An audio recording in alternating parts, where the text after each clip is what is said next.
Hey there, it's Mike Langford. Welcome to another episode of the Modern Financial Advisor podcast. In this week's episode, we're going to be talking about why every financial advisor needs an executive assistant. Yeah, that's right. I said needs. It may sound hyperbolic, but the reality is the advisor who tries to do everything his or herself is bound to let some important things fall off the table. That's obvious, but what's less obvious is that a same advisor is likely leaving a ton of money on the table because he or she is wasting time doing things that aren't in the core job function of advising existing clients and bringing on new clients. Well, this week's guest, Gina Cotner, CEO of Athena Executive Services, is going to open your eyes to a whole new universe of opportunities for the effective use of an executive assistant. You are going to get a ton of value out of this episode. Trust me. Okay, before we get rolling, make sure you subscribe to the podcast on Apple Podcasts, Spotify, Google, Amazon, the YouTubes, or wherever you like to get your podcast jam on. And if you have a question or a suggestion for a guest or a topic for the show, hit me up. I'm at Mike Langford basically everywhere, or you can swing by finservmarketing.com/podcasts and Modern Financial Advisor Podcast. Or, by the way, there's a new page on LinkedIn for the Modern Financial Advisor podcast. You can go there and subscribe to the podcast right in that feed, get all the updates and so forth, and send your questions there. We'd love to hear from you. Okay, let's get to the conversation with Gina Cotner. Well, Gina Cotner, welcome to the Modern Financial Advisor podcast. So wonderful to see you today. Great. Thanks, Mike. It's so good to be here. I know. Well, I tell you what, I'd like to be there too, because we're on like day 8 of like 100 degrees here in Austin. So I am very envious of you being up there in the Pacific Northwest. So hopefully you're enjoying a little more rational weather than we are here. Yes. You'll make me enjoy this gray, rainy day a little bit better than I might have otherwise. Yeah, that's true. We had one of those like annoying teases yesterday where it got really dark in the afternoon. You're like, oh, it's going to rain. It's going to cool things off. It's going to be fantastic. And it just never did. It just stayed dark and like ominous looking for like 5 hours. So anyway, people don't tune into the show to hear us talk about weather, but if I don't complain to you in the audience, who's going to listen to me? Nobody here in That's Austin. right. They all know. That's right. Anyway, I'm so grateful to have you on the show. I'm thrilled that your team reached out because we're going to be talking about a really exciting topic today that, frankly, I think more advisors should be thinking about this notion of, as I'm going to frame this episode of the show, expanding their capacity, but also their capabilities. So let's kick things off there. Well, let's talk about the power of labor leverage in business. If an advisor is working solo and does everything, he or she simply has a job they own. And frankly, that's a lot of advisors, right? That they are just solo advisors. They've got a good book of business, but it's pretty much them. However, if you can learn to leverage the talents and efforts of others, whether they're employees or contractors, then you have a business, right? You can actually go on vacation and the business operates without you, right? So I imagine some of that concept is in the value proposition that you use to describe the power of leveraging executive assistance by financial advisors. So let's dive into that. How do you talk about this concept to people that you work with?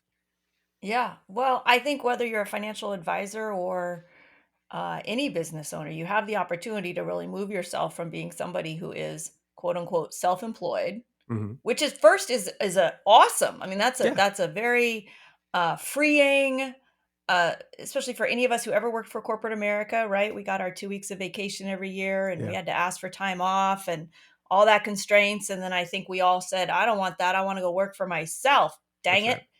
And then we did, and that was awesome. And we were self-employed. Yeah, And then that starts to, I think, wear out. Like, well, this is it now. Okay, I've bought myself my own job, but where's the kind of the next level of freedom? And there is a real distinction between being self-employed and being a business owner. And a business owner, I think, manages and oversees systems and processes and staff. Right. and starts to get themselves slowly but surely maybe outside of 100% of the delivery, um, chief cook and bottle washer, as people Right. say, right? Yeah. Because you're doing a little bit of what you really love to do, and then you're doing a bunch Right. of other stuff that you kind of have to do so that you have the opportunity to do the stuff you love to do. And you start to then get to move yourself if you just hire one little assistant or one help here, or you offload a few projects to Upwork, or who knows what. You start to offload a little bit of the stuff that's not really in your zone of genius. Now you get to start to move from being somebody who just works in the business doing the doing Right. to being somebody who can work, on the business and actually growing the organization. And then that opens up all kinds of other pathways. Right. Well, what I love about what you talked about there, because you touched on something that I think I just glossed over. It is, it could be quite weighty when you're responsible for all the things, right? Versus, so I was talking, like, oh, expanding your capabilities, you can grow more, you have a business that operates with or without you there. But you brought it, I think, a little more home, frankly, is that, as an example, I remember when I left Fidelity Investments to go out on my own. And the first time I ran out of toner, and you're just like, or printer paper or something like that. And then I realized, oh, there's no supply closet here. Like, and there's no, assistant or office manager who makes sure that the supply closet is full with all the things that the people who work on the floor need. And oh, I'm going to have to go to Staples or online order or whatever. And I think that happens to a lot of people, right? They leave corporate America. They start their own thing. To your point, it is wonderful to feel like you control your own destiny. You control your own time. But there are some constraints that come along with it if you're not careful. And as you're describing, you can open up a whole new world for yourself if you can learn to leverage other people. Yeah. Yeah, and it's lonely. It Yeah, can be really lonely. Nobody knows if we didn't get out of bed today and go to work, who's gonna I'm not in trouble. it's true. I'm the boss. So there is it is really freeing, and then freedom is almost never free, Good right? point. Freedom Yeah, takes work. yeah, yeah, absolutely. Uh, so it's, it's kind of like makes you think about like another line of discussion here on this. Like, it's one thing for a solo advisor to understand this intellectually that, oh, I should start leveraging other people in my business, and the value of leveraging an executive assistant specifically was kind of the nexus of our conversation. But I think it's often relatively difficult for someone to learn to delegate tasks and processes to somebody else, right? Because you mentioned the chief cook and bottle washer phrase, but it's like there's also things you learn to do that you're kind of good at. And maybe when you first start your business, you have to out of necessity. You don't have a budget to hire somebody else to do it, and there's not that much work anyway, so you might as well do it all because you're just starting out. But as you look at things when you see advisors or other business owners starting to, okay, I'm going to work with an executive assistant. I'm going to leverage other talents. What are some of the core pain points or kind of sticky tasks that you see from financial advisors that hold them back when they first start using an executive assistant? Yeah, I think it's what, holds a lot of people back. I can do that better myself. Right, that's always a tricky one. Why should I pay for somebody to do something I can do? Why should I pay somebody to do something that I'm gonna do better and faster, for starters? So, it all has to do with an investment in your future. If you want to be the one, for me it was invoices. I went on a trip to Maui with my friends, and I said, I I have to spend tomorrow morning sending out invoices. And I was sitting in Maui on a lanai of this beautiful condo. And I said to myself, I am never going to Maui and sending freaking invoices from the deck of a condo ever again. I don't care what that takes. But that was for me, like that's just what I did. I had to send out invoices, twice a month.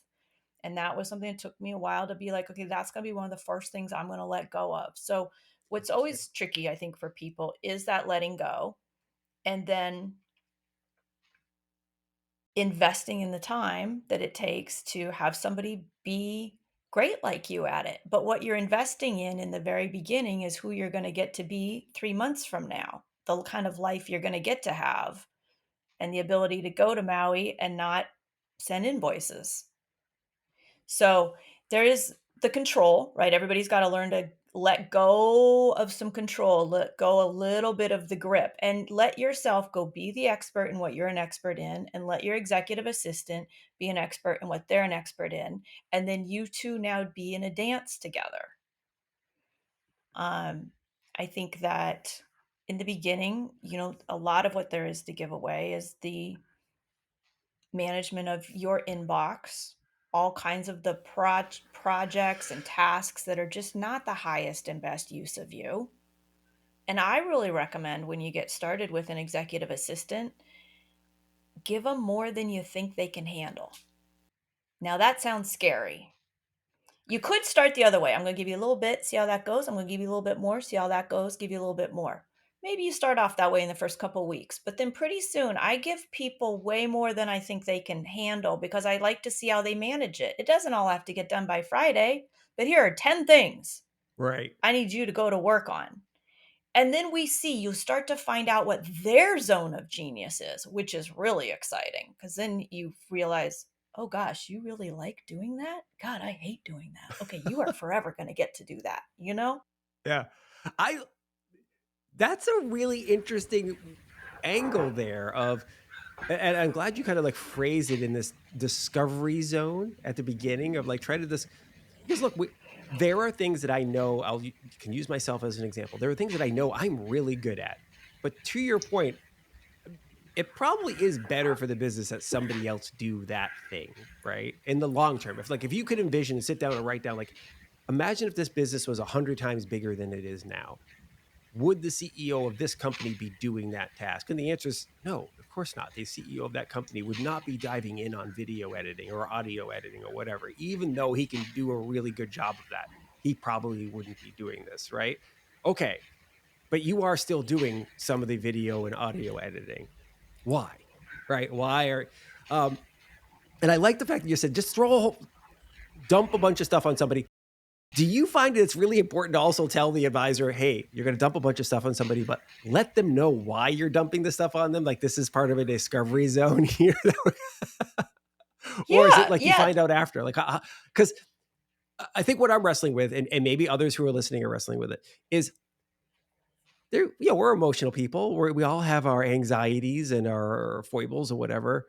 Uh, there might be this nervousness, like, well, the work's got to get done. Like, what if I dump a bunch of work on this person and they can't get it done in time, or they do a poor job, and then I'm gonna be whatever. Or what if, hey, I really like this assistant that Gina introduced me to. I want to work with this person for a while. What if I scare them off by giving them a bunch of work that they can't handle? Like, how you get where I'm going with this? Like, how do you help yeah, get through the early phases of the relationship to make sure that it's productive? yeah, yeah. Well, we have really highly trained EAs. So we know that the EAs, the executive assistants, know way more about their job than you do. So somewhat it is you're paying a firm like mine versus going out and finding, I don't know, your niece or your cousin or somebody on Upwork or whatever. You're paying a firm to give you somebody who's got a high level of business acumen, who's going to be straight with you and professional with you and say, okay, Mike, great. Thanks for giving me those 10 things. A good EA is going to say to you, all right, let's talk about the priorities of these. Now, you've only hired me, Mike, for say 15 hours a week. So I also have got to prioritize what you gave me. And I'll ask you. Now, when you become a really strong delegator, you'll get better at this. But in the meantime, your EA is going to be better at extracting good delegation from you because you're not a good delegator yet. It's okay. Yeah. They will literally train you and make you a better delegator along the way. And they will say, all right, Mike, great. I got these 10 things captured. I put them in Asana, or I've put them in Trello, or I've put them in ClickUp, and I've got them all right here. And I'm thinking the top three are this one, and this one. Do you agree? And you go, oh, yeah, those are hot. No, no, no, Gina, that thing right there. No, don't even worry about that one. Here's the other thing that's really hot. Oh, okay, those are going to be priority A, B, and C. I'm going to go to work on those, Mike. I'm going to have those done by Friday. And then on Monday, let's look and see what's hot. A good, strong EA will drive the bus, which should make you be able to relax a little bit and go, yes, no, maybe, yep, okay, good, great. Let me know how that goes. Talk to you tomorrow.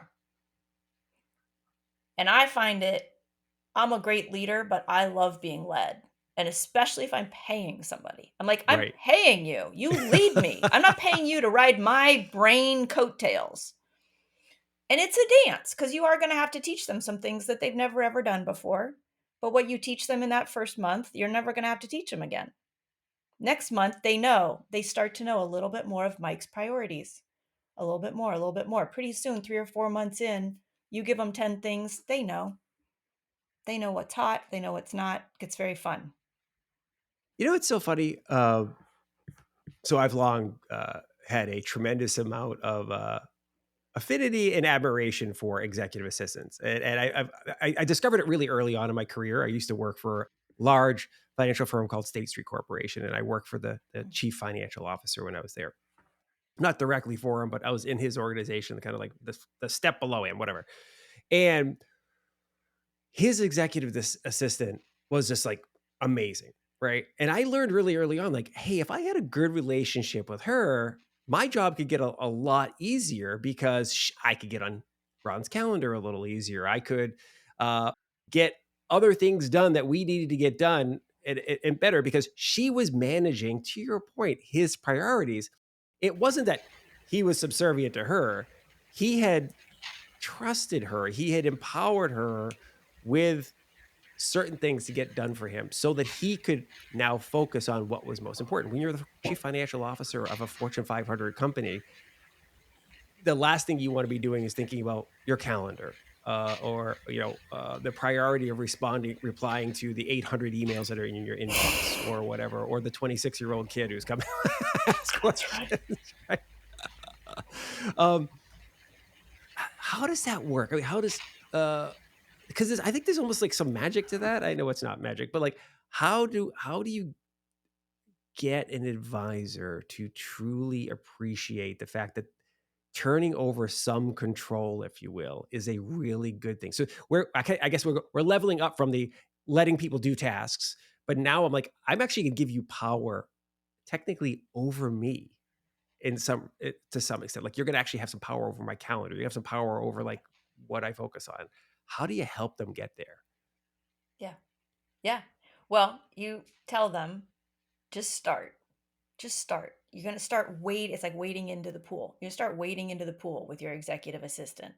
At any time, you can give them more or pull back more.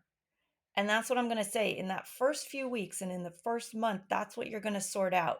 You're going to give them, you know, too much room to move and then too little room to move. And you'll find the middle ground and you'll find your own comfort zone. You might say, okay, I'm going to give you power over these 3 things. Okay, good. And then I know I'm going to feel good and I can trust now. I can give you more. And you've got those dialed in, they're under your belt. You can kind of do them with one hand tied behind your back. And now it's time to give you some more. So everybody is going to be a little bit different. It is a real test, I think, of trust on both sides because they're trusting you, you're trusting them. They're trying to figure out how much they can trust you. And my biggest recommendation is in the beginning, talk, communicate way more than you think you need to. Way more. Because you are starting a relationship. And at the beginning of any relationship, things are dicey. You're trying to look good to them. They're trying to look good to you. You're trying to seem like the best boss ever. They're trying to look like the best EA ever. And they don't want to tell you this kind of thing just sort of happened, but it didn't quite go the way she wanted. And now, are you a safe space that she can go, Mike, listen, you know that thing I said I'd do by tomorrow? I got halfway there and I got completely stopped. And this thing is really jacked up. And here's what I'm going to do about it. And if you are like, great, thanks for letting me know. Or if you're like, what? Right? So it's going to be a test of, how great can you guys communicate not having known each other, having never dated, Yeah. and you want to bypass that honeymoon phase fast And how you do that is way more communication than you're used to. So even if you go, "Oh, I think they're doing fine. I don't need to check in." Check in. Yeah. Check in and just be a space. All you got to do is just be a space and go, "Hey, Nathan, do you need anything from me? I'm driving to the dentist appointment. I thought I'd call you and just see, do you need anything from me?" Nathan goes, "Oh yeah, I'd like to update you on this and I'd like to tell you that and I had a question about this." Okay, great. So being an opening and a space for communication way more in the beginning. And the second thing I'll say about that is to course correct. So yes, you're going to delegate. Now, if Nathan's doing something close to how you do it, but it's 10 degrees off, you got to let him know, "Nathan, you're 10 degrees off." But you're so concerned about being rude and you don't want to micromanage somebody and you don't want to feel like you're throwing them under the bus and you have all of these honeymoon phase concerns. You got to let those go because Yeah. again, you're investing in the life you're going to get to have 6 months from now. And if Nathan in the first 3 weeks gets things spot on cuz you've been correcting the course he's on, whoo, you guys are going to be so productive in a few months. I love it. You know, I think what you just described there, it's important, like no matter what the relationship is, obviously, you know, whether it's an assistant or a new team member who's like a junior advisor or whatever in your business. But I think where it adds an extra level of importance to what you were just talking about there is we're talking about part-time, not part-time, whatever, fractional administrative. I mean, I guess maybe some of these might be full-time. I guess it depends on the relationship they want to have through your firm. But for the most part, I would imagine they're fractional to begin with, right? Right. This is not somebody who full-time works for you, who's sitting outside the door in your office. And even if this was a full-time person, we're increasingly moving to a world where people work remote, right? Like where, hey, you might Right. be working from home and have an assistant who works from his or her home as well. Frequent communication matters, especially when you're developing a relationship. If you worked right outside my door and I was seeing you every day and you were coming in and we're having a meeting every morning about what the day looks like and this and that, that relationship acceleration would happen great because we have lots of physical, you know, interactions. Uh, but when it's like somebody who's an email away or a phone call away or Zoom, however you're communicating, you got to make sure those happen, right? To make sure you have a vibrant working relationship. Yeah. Yeah. And I think just set yourself up in the beginning with regular meetings. For sure, we're going to talk Monday, Wednesday, Friday at 9 a.m. Like there's some for sures that we're going to talk. And then how are you reachable in between? And again, a good EA is going to know whether or not to text you or interrupt you, or whether or not, I can just hold that till I talk to Mike next. I'll bring that to him next time we talk. I don't really need to actually interrupt him. Because again, they're trying to protect your time by taking things away from you that are not the best use of your time, but also leaving you alone to do what you're amazing at and not interrupt you as well. So I would set up some structures for communication that really work and then let them know how else to be in communication. Do you like texts? Most of my staff knows, just text me and say, "Hey, I want to talk to you sometime today." Okay, good. And if I can't, then we do a lot of audio messages on our iPhones. Yeah. We just so I can hear people's voice and they can hear my voice back and forth. Of course, we have Slack. We have so many forms of communication. So, It is funny. So a little funny aside on that, we have so many different digital communications now. I always tell people like, be flexible because your client or your coworker or whatever, sometimes they're just going to hit you on the one that they're on, right? So if they're yes. at their desktop, it's much more likely to be Slack. If they're on their phone, it's going to be text message. Sometimes you might get a Facebook message or a LinkedIn message. You're like, all right, here we go. Does it really matter? Did you get the message? Now I get it if you're in the advisory space, there might be some channels that have compliance uh, supervision happening on there and they're getting archived and so forth. So you might want to say any type of client communication or relate anything that's related to client communication must happen on these channels or whatever. But as a general rule, be flexible. Uh, Yeah. let's get into something that I think is probably rattling around in some of our audience members' brains as they think about this. Because over the last several years, many financial advisors, like any other business owner, have embraced digital tools like online calendaring solutions, automated marketing solutions, CRMs, and even automated portfolio rebalancing and client billing solutions. So you mentioned that whole invoicing thing from Maui. Many advisors are like, "What are you invoicing? That just happens. I don't have to worry about it." But recently a whole new wave of what are called generative AI tools like Chat GPT have cropped up, and many are predicting that it might replace a lot of human jobs that center on completing repetitive tasks. So, how do you see the role of a human executive assistant fitting into this new digital frontier that we have? I mean, obviously, a lot of that stuff I described is already here. So, how is it fitting into an advisor's business now that all these digital tools are available? Yeah.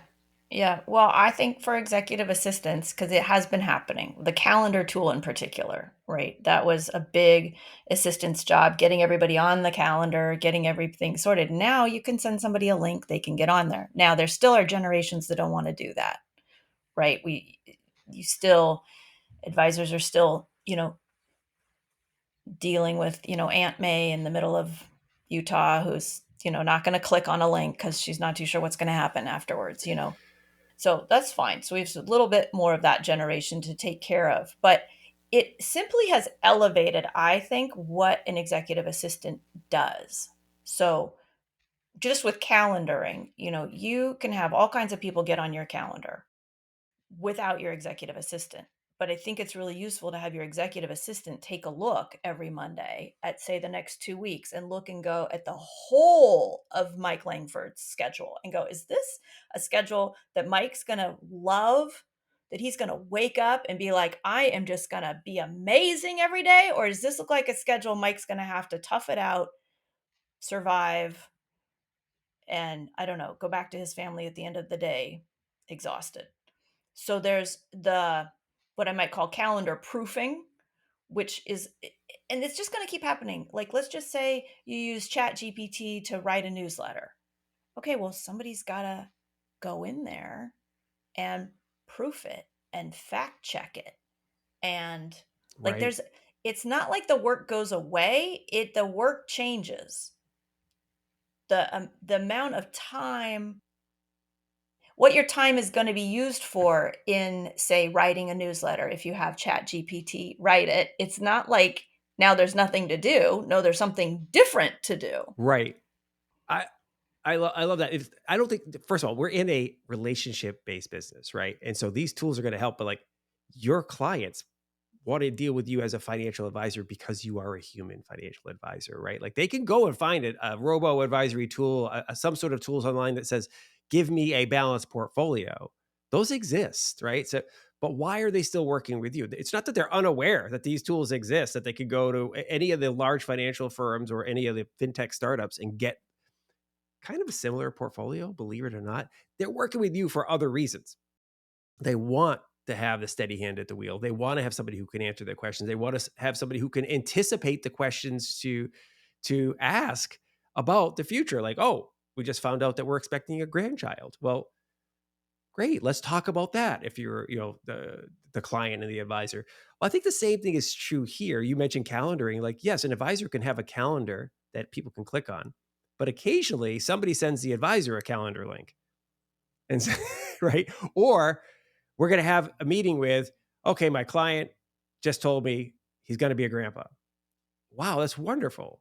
Would you like me to talk with you and your son about, and your daughter-in-law about like what options are available for college planning? Start that. Or, well, now we're coordinating 3, 4 different calendars, to your point, right? Like that gets dicey quick for the tech, right? Yeah. So a lot of Yeah. white gloveness, if you want to call it, I think is available here. Yeah. And you guys, more and more have got to prove your worth in your relationship, right? I like that my financial advisor understands the whole of my life Right. and can be like, okay, how is your business and how's this property and how's that rental and how's this? Like, I don't think of the whole of my life until my guy gets on the phone with me and kind of makes me think about the whole of it. And I go, oh, yeah, okay, that's the whole of it. But the quality of your relationship with your clients can also be elevated by all those little touches you want to do or you're thinking you would do, but you don't have the time. So I don't know, do you want birthday cards to go out every birthday? Do you want them to get a, yay, I'm so glad your son got into Stanford note?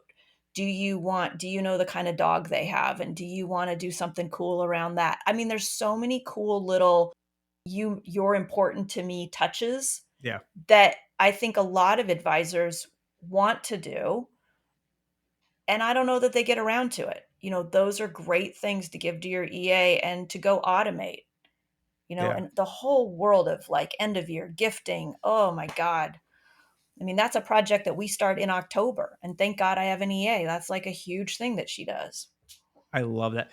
You know, I want to stay on this topic of white glove service a little bit more. That, like, how an executive assistant could layer in some of that. Now, you just mentioned something that was semi-gender specific. You mentioned that your executive assistant is a woman, and uh, one challenge that many financial advisors have, and let's be frank, most financial advisors are dudes. It just is.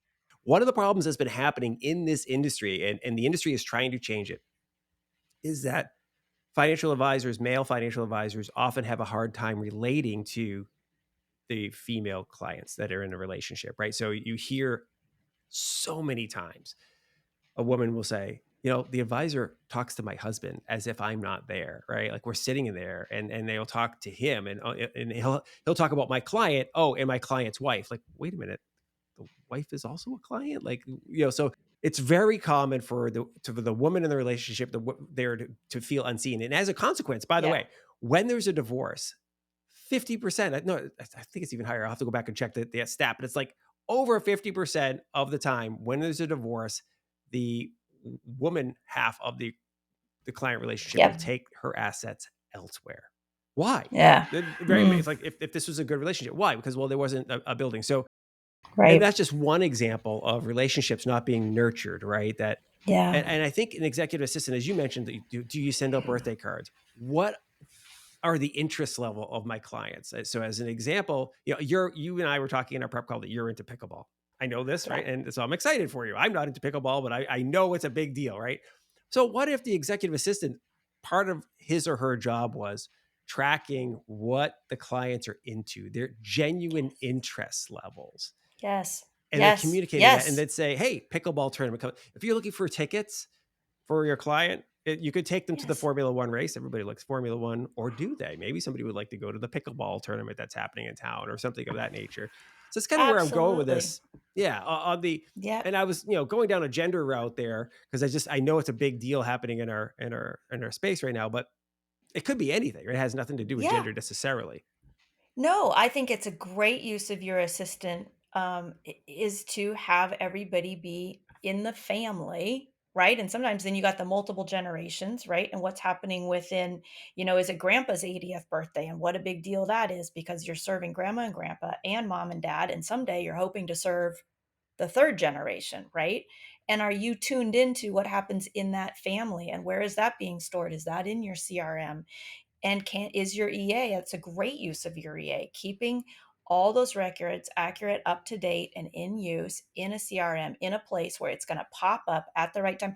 And your EA, if you say to your EA, listen, we are not set up for this level of service. We would like to be. Could you go to work on that?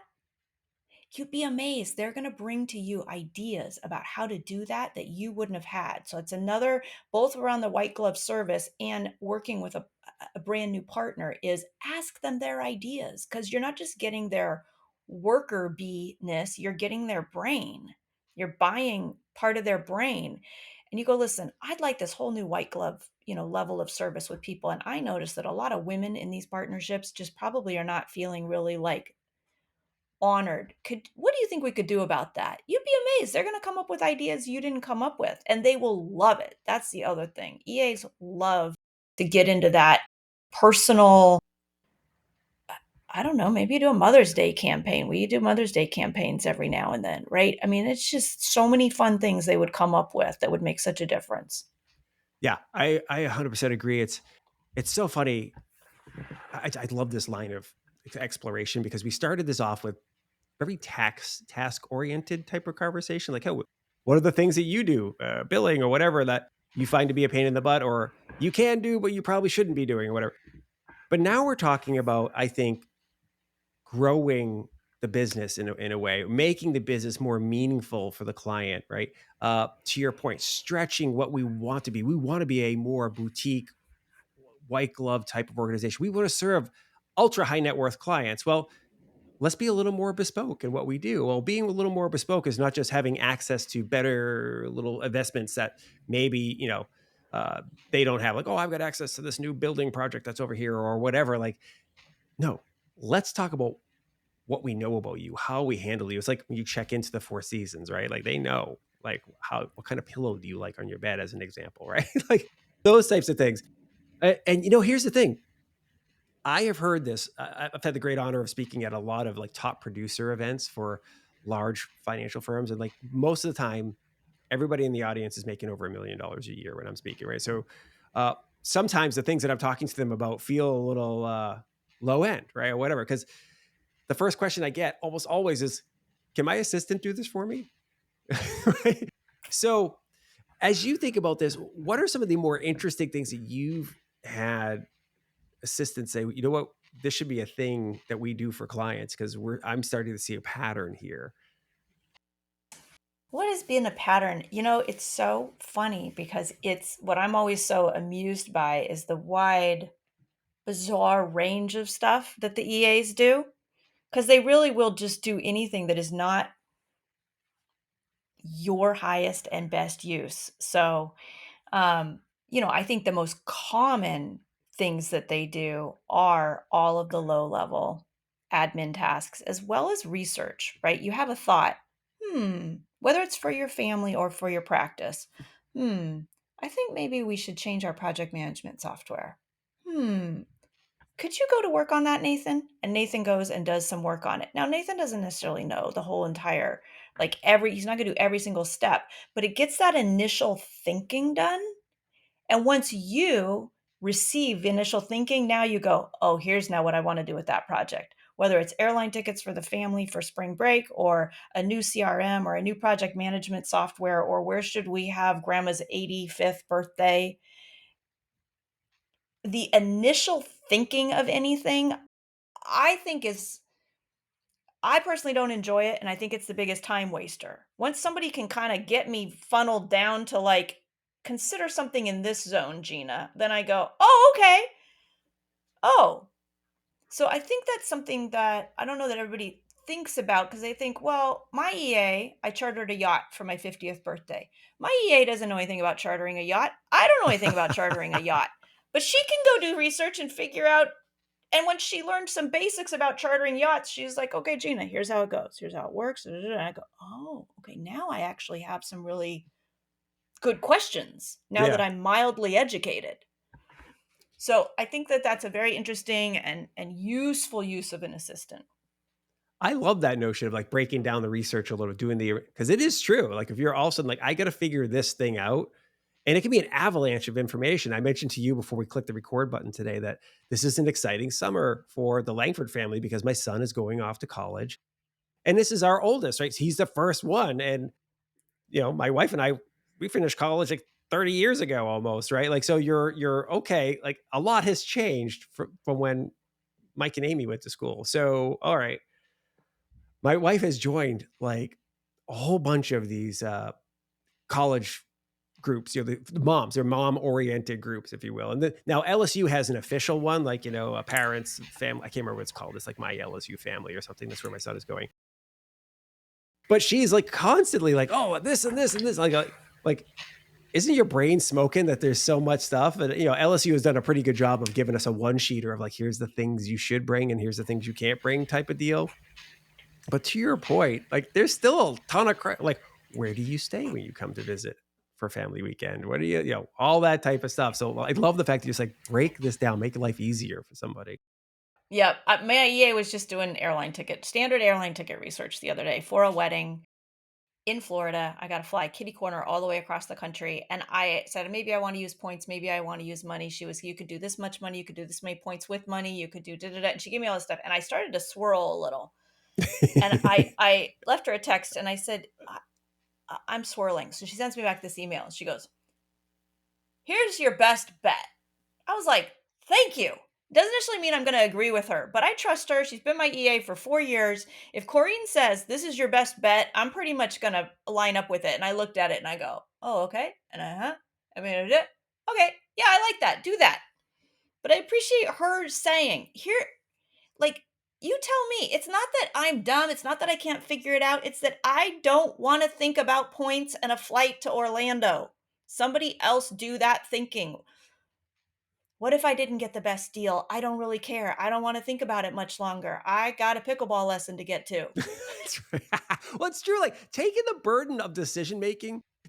So famously, uh, Steve Jobs, the late Steve Jobs of Apple, right, made a decision. I can't remember. I want to say he went to Japan or something like that, and he was studying their efficiency and all that type of stuff, quality, and how the manufacturing is done over there. And he got turned on to this, like taking decisions off your menu can free up your brain to be more productive on other things that matter. And so I can't remember exactly the story of where he copied it from, but his famous black shirt and jeans that he wore basically every day. It was like a black turtleneck. You can see it. Go look at picture of Steve Jobs, Google it. He wore the same outfit all the darn time. The notion that he woke up in the morning and went to the closet and knew what he was putting on today, and he did not have to spend 15 minutes thinking, this one, blue one, red one, what, like, just nope, this is what I'm wearing today. And Mark Zuckerberg from Facebook has stolen that basically, and it's like hoodies every day or whatever he's wearing. And I do think there's something to that, taking off mental cycles, right? Taking them out of somebody's head and helping them out. So travel, by the way, talk about travel. My God, I got so much travel, and that is a bane of my existence. Trying to figure out which flight, what Yep. time, you know, what is the price point where I feel like this makes sense for me? Where I like, am I willing to pay a little bit Yep. extra for more convenience? Yeah. So I hear you, man. Doesn't have to be the best deal. Anyway, so I know we're getting close to the end of our time together, but I wanted to make sure we covered some pieces that are more tactile in terms of like getting the ball rolling, if you will. Because I suspect if somebody's at this point of the podcast, they're still listening, either they're trying to get the most out of their executive assistant experience, or they're like, I've been kicking this around and I think I'd like to do this. I just don't know where to get started. And I don't want to make a mistake when I get started. I want to have like redo this over and over and over again. So let's talk about the process of getting rolling.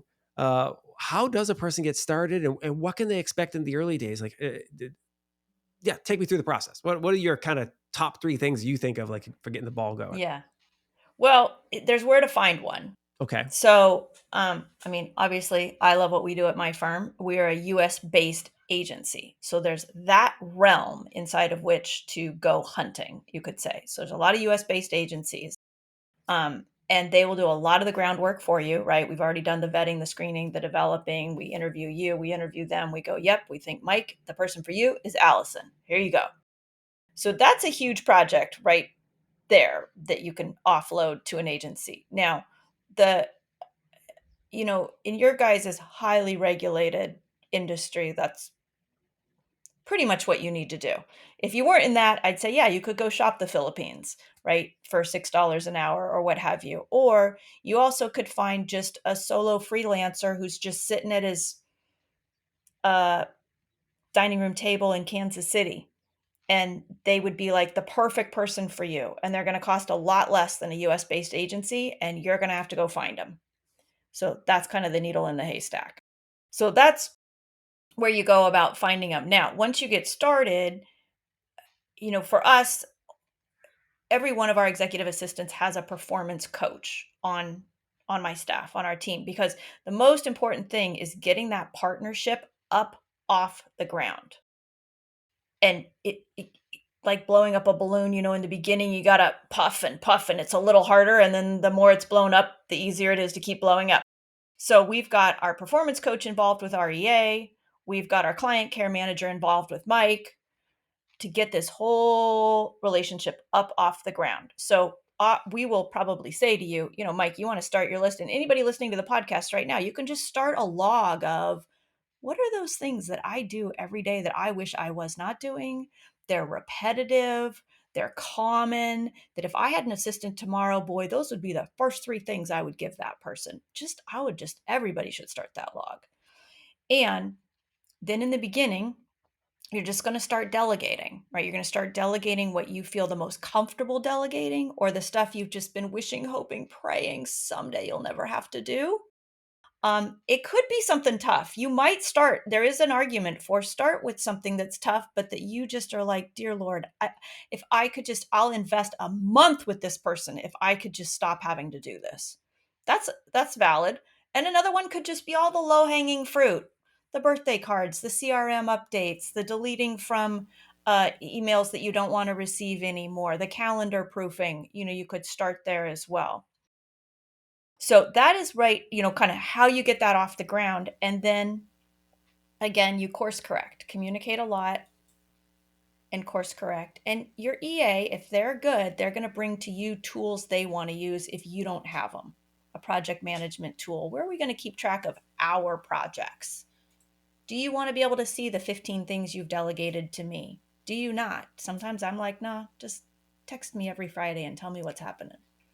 Love Right? it. So you guys will work out how your relationship gets what really works for you and what really works for them in the first couple weeks, for sure. It's fantastic. How does somebody go about figuring out how much of an executive assistant's time they're going to need, right? Obviously we're talking fractional executive assistants here. We're not Yeah. talking about hiring an FTE who's going to be Yeah. working in the office with you. How do you suggest they go about that? You talked about some of the things that Yeah. to start the process of like, hey, here's what you're going to need. Do you work with somebody at the beginning, like, here's how much you're going to need, here's how much Yes. is basically going to cost you? If you have a Yes. more limited budget, let's start here, like prioritize some of these other things. Yeah. So we will, our client care manager will give you a questionnaire and you'll fill out that questionnaire. And that questionnaire helps you sort out what would, should I be delegating? Would there be the ROI here? Then she offers a consultation session basically. And she's like the doctor, you're the patient with the symptoms. And she will say, aha, all right, you have this symptom, and this symptom, right? And we've done this for years. So we go, okay. And you might have a sense, and we have a sense. So we put our sense with your sense, and we go, okay, now our minimum is 10 hours a week, and tons of people start at 10 hours a week. And I don't even mind recommending that because honestly, what you get out of your assistant in 10 hours a week in the third month is very different than in the third week. So I tend to say start at 10 or 15 hours a week. And you might just be happy there. You might just settle in and go, that's amazing. That gives me exactly what I want. That's a good price point for me. I'm going to stay right here. You'll also notice their capacity. They get bigger, better, faster, stronger in that same amount of time. Then, of course, you might get to the point where you go, all right, we've kind of maxed out. I can see what I'm getting now and I want more. And then you might say, okay, I need another couple hours a week. And we grow from there. We can often sense in the beginning, you know what, Mike, we think you should start at 10 and you might end up at 20. Okay. It makes a lot of sense because it's, especially for the person who doesn't know what they need yet. Like, Yeah. okay, we're dipping our Yeah. toe in here.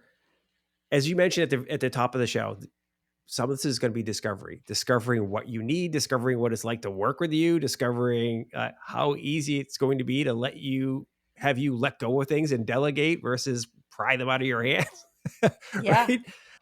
And I'll tell you one surprising thing that's been happening is I think some other firms do this, but we will also allow you, if you decide at a later date, to hire them away and become your employee.